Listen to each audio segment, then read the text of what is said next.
this video, I'll be demonstrating how you can use the Waves C6 plugin to enhance your kick drum and snare drum tracks on electronic song. So here's what I'm working with.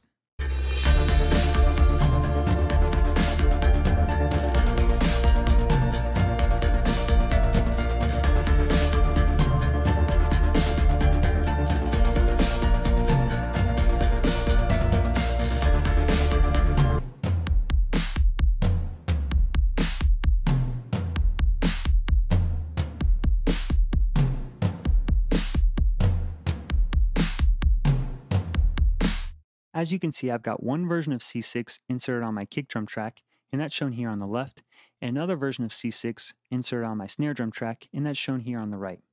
What I would like to do is use these plugins to process these samples of synthesized drums that are a little bit boring on their own, give them more excitement, and help them sit better in the mix.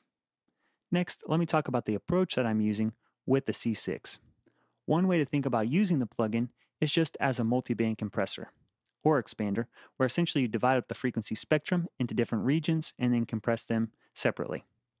A slightly different way to think about using the C6 is actually as an equalizer, specifically as a dynamic equalizer. Now, what do I mean by that? As an example, let's take the kick drum that I want to process. Let's say, for instance, I want to EQ the transient or the attack of my kick drum one way, but then for the sustain of the kick drum, I actually want to EQ that slightly different. With the C6, you can do precisely that. Let me show you one way of doing it. Let's say, for instance, you want to bring out some of the snap right at the attack of the kick drum.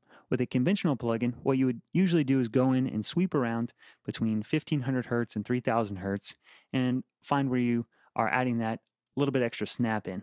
So what I've done is use this floating frequency band of the C6 on my kick drum and found right around 2300 Hertz that's the part that I want to bring up. So I'm using it as an expander to increase the amplitude, shown here. Then I have a very fast attack and a very fast release. What this is going to do is just during that attack portion of the kick drum, I'm going to be increasing right around 2300 Hertz.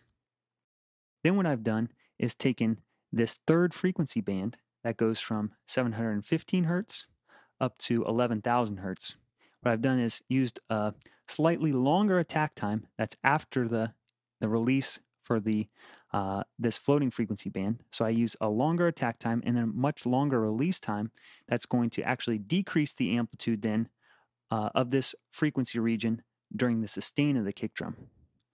Next, I'm going to do the exact opposite with the low frequency part of the kick drum.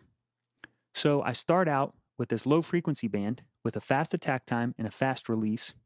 Right around the fundamental frequency of the kick drum, I'm going to decrease the amplitude because I don't want those low frequencies muddying up the attack of my kick drum, but I want them to come back in during the sustain, right where the fundamental frequency is. So then what I'm doing is using this other floating frequency band right around 65 Hertz, where I'm going to use it as an upwards expander or increase the amplitude here with a long attack that's after the part that I'm compressing here, and then a much longer release, such that throughout the sustain of my kick drum, I'm actually going to be increasing the amplitude. Lastly, I use this second frequency band here that goes from 170 Hertz up to 715 Hertz. This is kind of the boxiness part of the kick drum that a lot of times with a conventional equalizer, you just scoop out that part.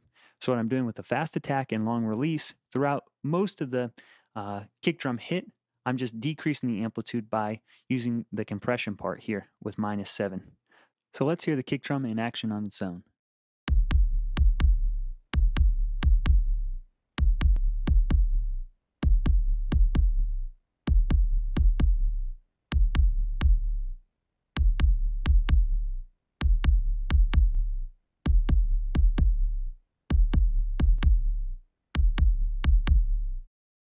So it is a very subtle effect that I'm doing, but it's adding a lot in the context of the mix. Let's look at the snare drum. It's basically the same idea, except with different frequencies. So I found for the snare drum, right around 1500 Hertz is the part of the attack that I want to enhance. So fast attack, fast release, that transient, I'm going to be boosting these frequencies. And then again, with this frequency band, I'm going to be decreasing the amplitude throughout the sustain of the snare drum hit.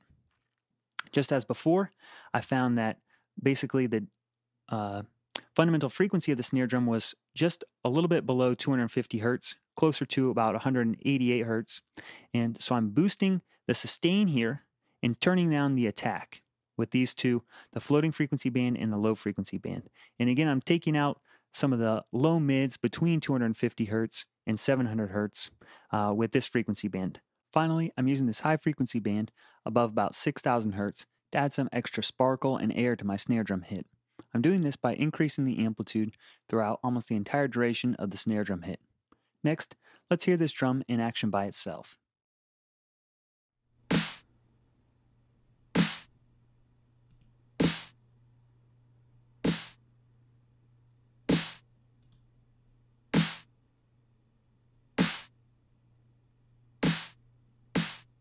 And that's all there is to it. I'll go ahead and play it out again so you can hear the processing in the context of the mix.